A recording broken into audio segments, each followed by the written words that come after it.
Assalam alaykum wa rahmatullahi wa barakatuh. Chers frères et sœurs musulmans, chers amis chrétiens ici présents, que la paix soit sur vous.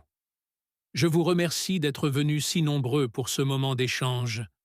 Je m'appelle Bilal. Je suis père de famille. J'ai grandi dans un environnement chrétien et depuis quelque temps je me pose beaucoup de questions sur la foi, sur le sens de la vie, sur Dieu, sur comment être sûr de la vérité. Aujourd'hui, j'ai une seule question pour vous, cher Dr Zakir Naik, une question en lien direct avec le thème annoncé.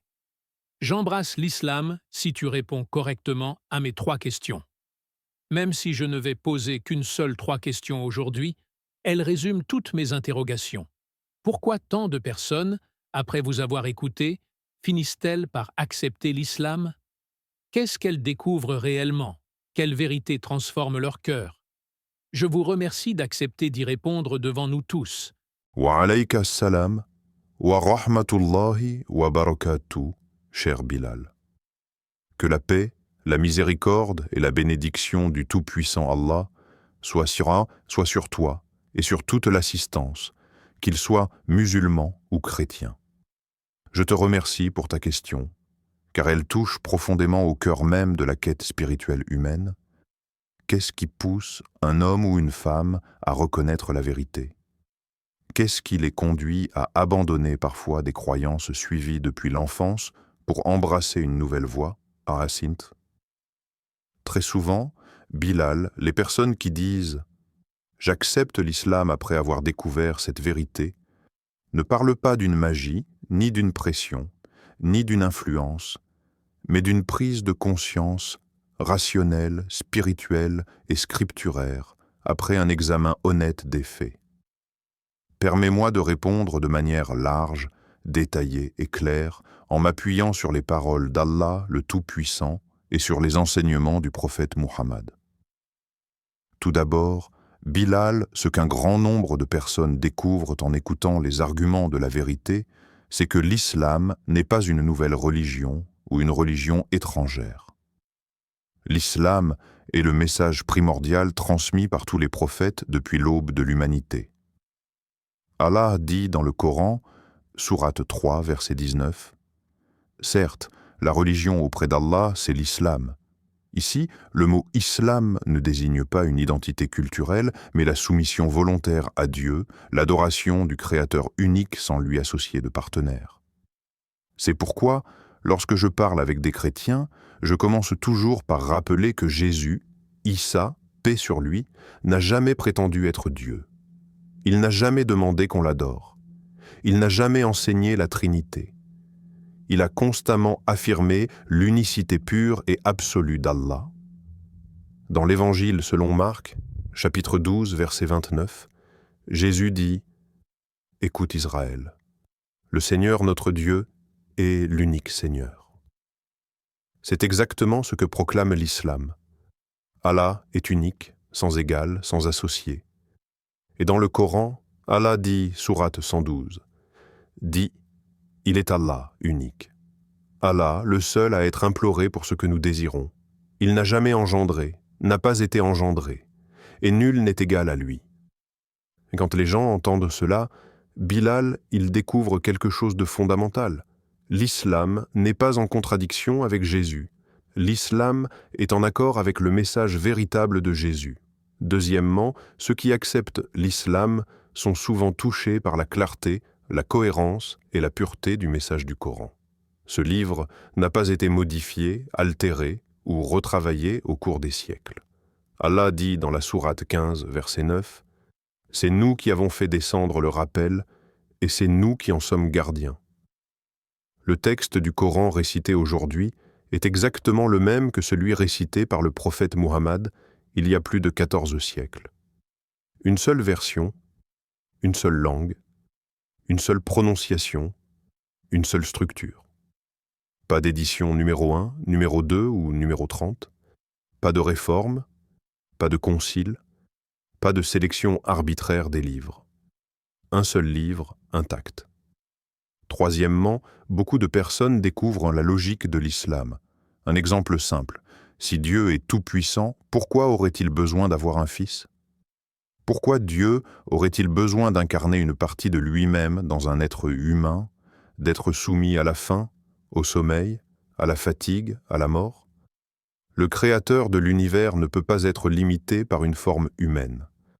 Allah dit dans la sourate 42, verset 11, « Rien ne lui ressemble, et c'est lui l'audient, le clairvoyant. » C'est pourquoi les gens trouvent la doctrine islamique du tawhid, l'unicité, totalement raisonnable, logique, naturelle, pure.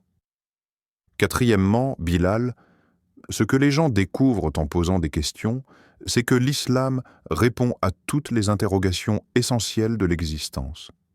D'où venons-nous? Pourquoi sommes-nous sur terre? Quel est le sens de la vie?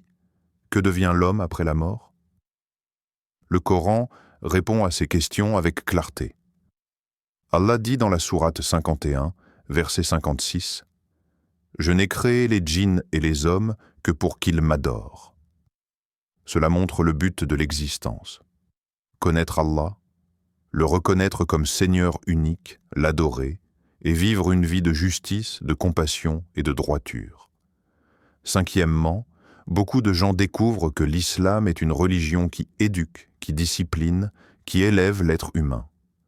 Le prophète Muhammad a dit, rapporté dans Sahih al-Bukhari, « Le meilleur d'entre vous est celui qui a le meilleur comportement. » L'islam enseigne la charité, la vérité, l'humilité, la justice, la patience, la modestie, le pardon, le respect des parents, le soutien aux pauvres, la solidarité. Sixièmement, beaucoup de gens se convertissent après avoir compris que le prophète Muhammad n'a pas inventé une religion nouvelle, mais est venu parachever le message des prophètes avant lui. Dans la sourate 33, verset 40, Allah dit « Muhammad n'a jamais été le père de l'un de vos hommes, mais il est le messager d'Allah et le dernier des prophètes. » Et dans la sourate 61, verset 6, Allah rapporte que Jésus lui-même annonce la venue d'un messager après lui. Et quand Jésus, fils de Marie, dit « Ô enfant d'Israël, je suis vraiment le messager d'Allah envoyé vers vous, annonçant la bonne nouvelle d'un messager à venir après moi dont le nom sera Ahmad. » Ahmad est l'un des noms du prophète Muhammad. Septièmement, Bilal, ceux qui embrassent l'islam, comprennent que ce message n'est pas seulement théorique. Ils sentent que c'est un message vivant, un message qui transforme le cœur, purifie l'âme, apaise le mental. Allah dit dans la sourate 13, verset 28, « En vérité, c'est par le rappel d'Allah que les cœurs se rassurent. Et c'est ce que des milliers de personnes témoignent chaque année. Quand j'ai prononcé la shahada, mon cœur s'est apaisé. » Huitièmement, de nombreuses personnes découvrent la beauté de la prière musulmane. Une prière directe, sans intermédiaire, sans confession auprès d'un prêtre, sans sainte à invoquer, sans statue à toucher. Tu te tiens devant ton Créateur 5 fois par jour. Tu poses ton front sur le sol et tu dis « Gloire à mon Seigneur le Très-Haut ». Cela brise l'ego, cela purifie le cœur. Cela rappelle que l'homme n'est qu'un serviteur d'Allah. Neuvièmement, Bilal. Ceux qui embrassent l'islam comprennent que ce n'est pas seulement une religion pour les Arabes ou pour une ethnie particulière. C'est une religion universelle. Allah dit dans la sourate 49, verset 13, « Ô homme, nous vous avons créé d'un mâle et d'une femelle et nous avons fait de vous des nations et des tribus pour que vous vous connaissiez. Le plus noble d'entre vous, auprès d'Allah, est le plus pieux.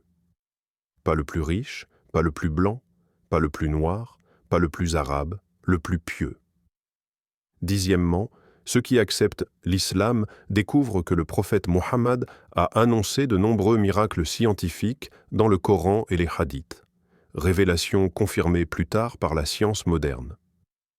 Citons par exemple la formation de l'embryon, la formation des montagnes, l'expansion de l'univers, l'origine commune du ciel et de la terre, la barrière entre eau douce et eau salée.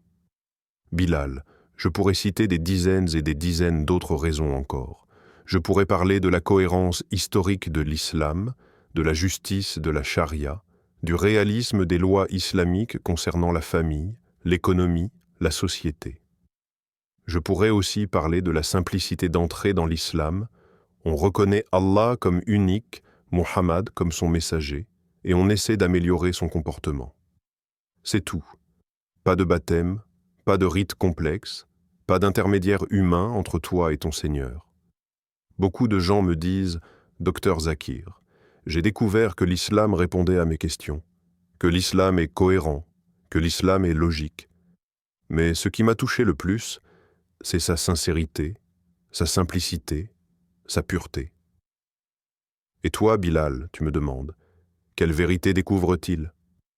Je te réponds, il découvre la vérité la plus pure, l'unicité d'Allah.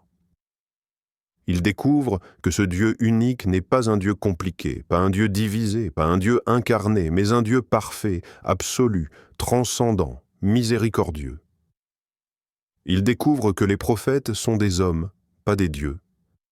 Il découvre que l'homme est responsable de ses actes, qu'il ne porte pas les péchés d'un autre. Il découvre qu'Allah est juste. Nul ne portera le fardeau d'un autre. Coran 664. Il découvre que le salut ne dépend pas du sang versé d'un innocent, mais de la foi, des bonnes œuvres, du repentir, de la miséricorde d'Allah. Il découvre que l'islam n'est pas une religion de contrainte. Allah dit, 2:256, « Nulle contrainte en religion ». Il découvre que l'islam n'est pas une religion de haine. Allah dit, 60:08, Allah ne vous défend pas d'être bienfaisant et équitable envers ceux qui ne vous combattent pas. Il découvre que l'islam n'est pas une religion de violence. Le prophète a dit, « Le croyant n'est pas celui qui fait du mal ». Bilal, beaucoup de personnes se convertissent parce qu'elles commencent à lire le Coran et elles sentent que ce livre ne peut pas venir d'un homme. Les paroles sont trop puissantes, trop profondes, trop parfaites, trop universelles. Ce livre parle comme si celui qui le révélait connaissait le passé, le présent, l'avenir, l'univers, l'âme humaine, la psychologie, l'histoire. Et c'est normal, car ce livre vient du Créateur. Lorsque des personnes honnêtes étudient ce livre, elles finissent souvent par dire « cela ne peut être que vrai ». Et c'est là qu'elles embrassent l'islam, non pas pour me faire plaisir, non pas pour plaire à des musulmans, mais pour plaire à Allah. Cher Bilal, tu me demandes pourquoi tant de personnes acceptent l'islam après mes réponses. Je te réponds, parce que je ne fais que présenter la vérité telle qu'elle est, ce n'est pas moi qui les guide. La guidance appartient à Allah. Allah dit dans la sourate 28, verset 56, « Tu ne guides pas celui que tu aimes, mais c'est Allah qui guide qui il veut. » Je peux expliquer, argumenter, répondre, mais seul Allah ouvre les cœurs. C'est pourquoi nous sommes ici aujourd'hui, toi et moi, dans cet espace public, entourés de musulmans et de chrétiens, afin que ceux qui cherchent sincèrement sachent que l'islam ne demande pas de croire aveuglément. L'islam appelle à réfléchir, à comparer, à analyser, à observer le monde, à lire, à méditer. Allah a dit dans la sourate 3, verset 190, « Il y a certes dans la création des cieux et de la terre et dans l'alternance de la nuit et du jour des signes pour les doués d'intelligence. » Oui, Bilal, les gens acceptent l'islam parce qu'ils découvrent la vérité. Une vérité simple, pure, lumineuse. Une vérité qui ne dépend pas d'un homme, d'un pays, d'une culture, une vérité éternelle. Et avant de continuer avec toi dans une deuxième partie, je dis à tous ceux qui nous regardent, n'oubliez pas de vous abonner à la chaîne, de liker, de partager cette vidéo et de commenter Allahu Akbar. Lorsque nous approfondissons davantage, il est crucial de comprendre que l'islam n'est pas seulement une foi basée sur des croyances abstraites, mais une guidance complète pour tous les aspects de la vie humaine. Beaucoup de gens se convertissent après avoir compris que chaque commandement, Chaque interdiction, chaque principe du Coran et de la Sunna vise à protéger l'individu et la société, à préserver la dignité, l'honneur et le bien-être de tous les êtres humains. Par exemple, les lois islamiques sur le commerce, la finance, le mariage, l'héritage et même l'environnement sont conçues pour créer une société harmonieuse et juste. Allah dit dans la sourate 2, verset 282, en parlant des transactions et contrats, « Et craignez Allah. Allah vous enseigne. » Chaque règle est pensée pour éviter l'injustice, la corruption et les conflits. C'est une guidance qui touche à toutes les dimensions, spirituelles, sociales, économiques et personnelles. Beaucoup de chrétiens et d'êtres humains de diverses religions découvrent dans l'islam que ce n'est pas une religion qui impose des rites vides de sens, mais des pratiques qui nourrissent l'âme et fortifient le cœur. La prière, le jeûne, la zakat, le hajj, tous ces actes sont à la fois spirituels et rationnels. Le jeûne, par exemple, enseigne le contrôle de soi, la compassion pour les pauvres, la patience et la gratitude. Allah dit dans la sourate 2, verset 183, « Ô vous qui croyez, on vous a prescrit le jeûne comme on l'a prescrit à ceux d'avant vous, afin que vous soyez pieux. » Le jeûne n'est donc pas une simple privation, mais un moyen de purification du cœur et de discipline de l'esprit. Quand des personnes sincères se penchent sur la question de la miséricorde d'Allah, elles découvrent quelque chose d'extraordinaire. L'islam enseigne que, malgré les erreurs humaines, le repentir sincère est toujours accepté. Allah dit dans la sourate 39, verset 53, « Dis, ô mes serviteurs qui avez commis des excès à votre propre détriment, ne désespérez pas de la miséricorde d'Allah. » Cette vérité touche profondément ceux qui vivent avec un sentiment de culpabilité ou d'incertitude. Ils comprennent que le pardon divin est accessible et que l'homme n'est jamais condamné pour toujours tant qu'il revient vers son Seigneur avec sincérité. Les gens découvrent également que l'islam valorise l'intellect et la réflexion. Allah n'appelle pas seulement à l'adoration aveugle, mais à l'observation, à la contemplation et à l'analyse. Sourate 3, verset 191, « Ceux qui se rappellent Allah debout, assis et couché, et méditent sur la création des cieux et de la terre. Notre Seigneur, tu n'as pas créé cela en vain. Gloire à toi. Préserve-nous du châtiment du feu. » Les personnes qui se convertissent sont souvent celles qui ont réfléchi profondément et ont trouvé que le message islamique est rationnel, universel et cohérent avec la nature et la raison. L'islam ne rejette pas les vérités présentes dans les autres religions. Au contraire, il les complète et les préserve. Les valeurs morales enseignées par Jésus, Moïse et les autres prophètes sont toutes présentes dans l'islam. Ce que beaucoup de chrétiens trouvent surprenant, c'est que la foi islamique n'abroge pas la vraie morale qu'ils chérissent déjà, mais la complète en la liant à l'unicité de Dieu et à l'obéissance à sa guidance. Cela provoque souvent un sentiment de cohérence et d'évidence dans l'esprit de ceux qui recherchent la vérité.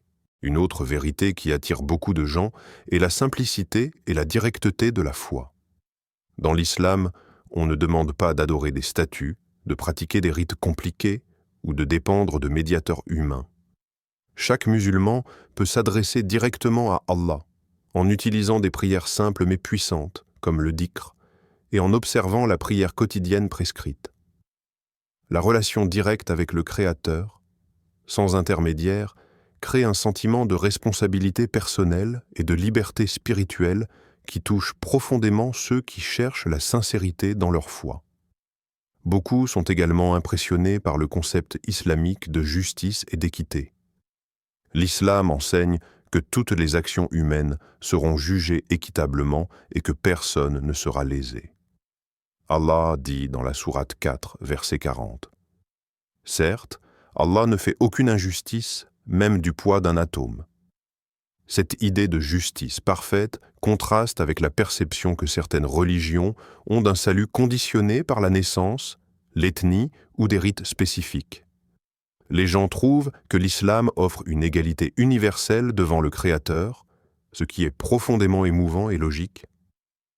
L'aspect scientifique et rationnel du Coran joue aussi un rôle important. Des centaines de versets décrivent des phénomènes naturels et cosmiques avec précision, des détails sur l'embryologie, l'expansion de l'univers, la géologie et la formation des montagnes, qui n'étaient pas connus à l'époque de la révélation. Quand les individus découvrent que le Coran parle avec une exactitude scientifique des siècles avant que la science moderne ne le confirme, cela renforce leur conviction que ce livre est vraiment la parole de Dieu et non l'œuvre d'un être humain.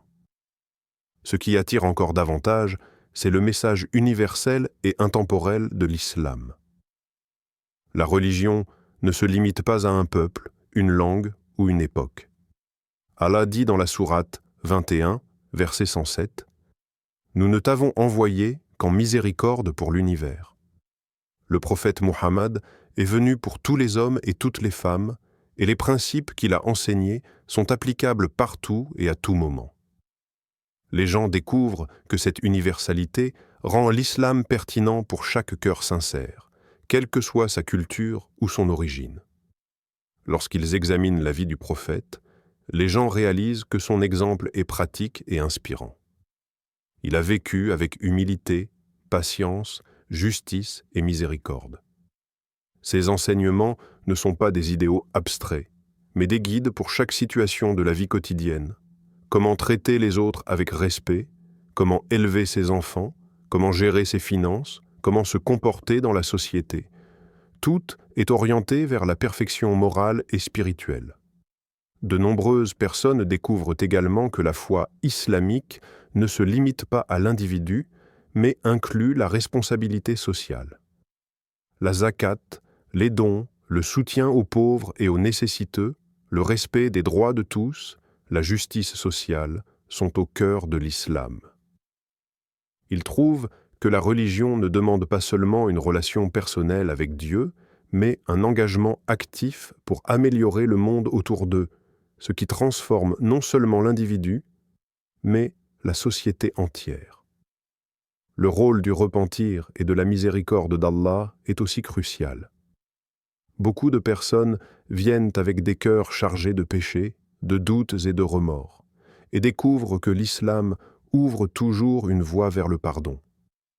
Allah dit dans la sourate 25, verset 70, « Sauf ceux qui se repentent, croient et accomplissent de bonnes œuvres. Ceux-là, Allah remplacera leurs mauvaises actions par de bonnes. » Cette promesse transforme des vies entières, car elle offre espoir et renouveau, même à ceux qui se sentent perdus ou accablés. Lorsque des personnes voient que l'islam préserve la vérité des prophètes antérieurs et qu'ils complètent leurs enseignements par la confirmation de l'unicité divine, beaucoup réalisent que la foi islamique est la continuation logique de ce qu'ils ont toujours cherché. Ils comprennent que les valeurs fondamentales enseignées par Moïse, Abraham, Jésus et d'autres prophètes sont pleinement respectées et renforcées dans l'islam. Cela crée un sentiment de continuité, de cohérence et de sécurité spirituelle. L'islam montre aussi que chaque aspect de la vie a une signification et une finalité. La santé, la nourriture, la famille, le travail, le repos, l'éducation, le mariage, l'éducation des enfants, toutes ces activités ne sont pas simplement matérielles ou temporaires, mais peuvent devenir des actes d'adoration lorsqu'elles sont accomplies avec sincérité et conscience. Cette vision holistique attire ceux qui cherchent une religion complète et intégrée dans tous les domaines de la vie.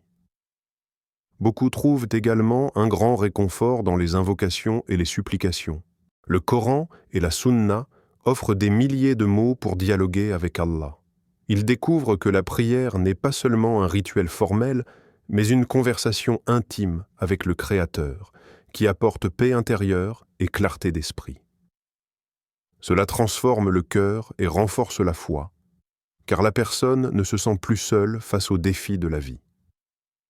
L'islam attire encore ceux qui se préoccupent de la justice dans le monde. La foi enseigne que tous les êtres humains seront jugés équitablement, que chaque action aura sa conséquence et que personne ne sera lésé.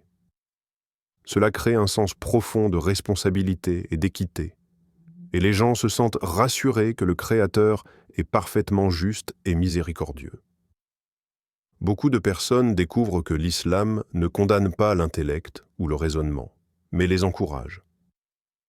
Les savants musulmans, depuis les premiers siècles, ont étudié la médecine, l'astronomie, la philosophie, la chimie, et ont toujours cherché à concilier la science et la foi.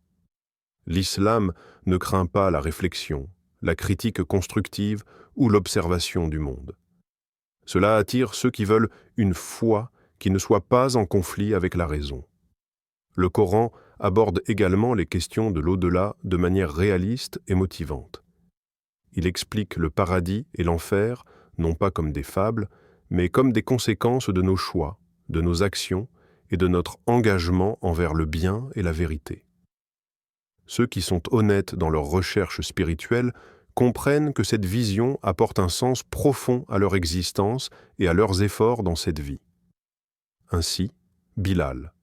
Ce que beaucoup découvrent lorsqu'ils se rapprochent de l'islam est une vérité intégrale. Un Dieu unique, miséricordieux et juste, un guide complet pour la vie, un message cohérent avec les prophètes antérieurs, une relation directe et sincère avec le Créateur, une responsabilité morale et sociale, une promesse de pardon et de salut, une invitation à réfléchir, méditer et agir avec raison.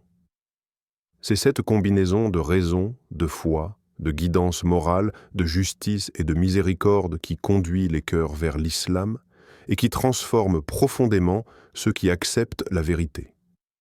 Lorsque les gens observent tout cela, ils réalisent que l'islam est une foi logique, universelle, complète et accessible à tous, peu importe l'âge, l'origine, l'éducation ou le passé.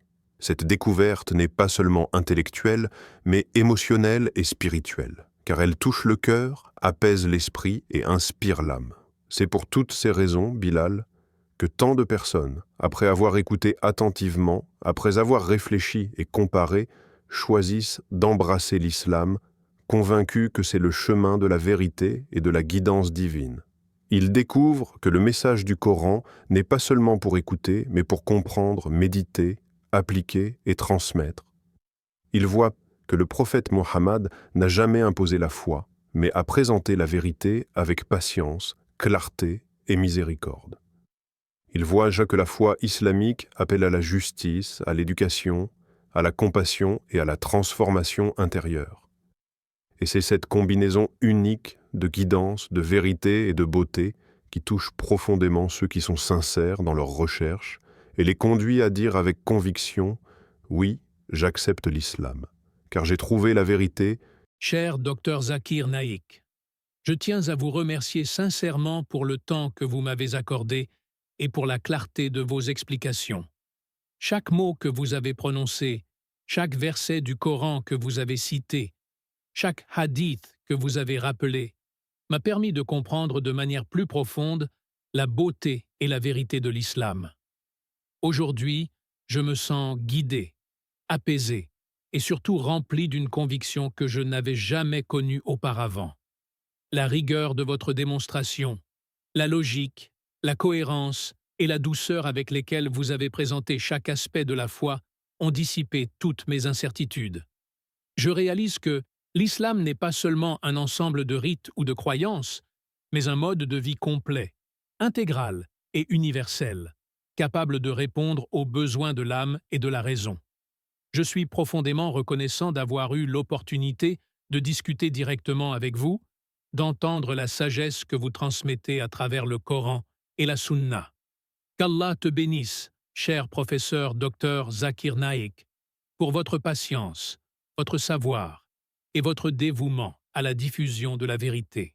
Wa alayka as-salam wa rahmatullahi wa barakatuh, Bilal.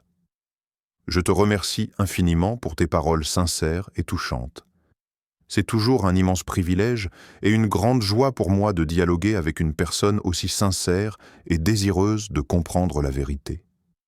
le fait que tu aies pris le temps d'écouter, de réfléchir et d'ouvrir ton cœur à la guidance d'Allah est un témoignage de ta recherche sincère. Allah dit dans le Coran, sourate 39, verset 18, « Ceux qui écoutent la parole et suivent le meilleur d'entre elles, ce sont eux qu'Allah a guidés. » En te voyant embrasser cette compréhension, je rends gloire à Allah, car c'est lui qui guide qui il veut, et c'est lui qui ouvre les cœurs à la lumière de la vérité. À tous ceux qui nous regardent, je vous invite à vous abonner à notre chaîne Parole d'Al-Islam pour continuer à explorer ces dialogues, à aimer cette vidéo, à la partager avec vos amis et vos proches, afin que le message de l'islam puisse atteindre le plus grand nombre possible.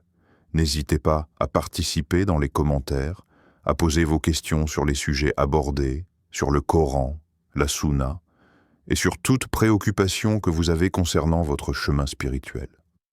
Allah dit dans le Coran, sourate 2, verset 2, « Ce livre, nul doute là-dessus, est une guidance pour ceux qui craignent Allah.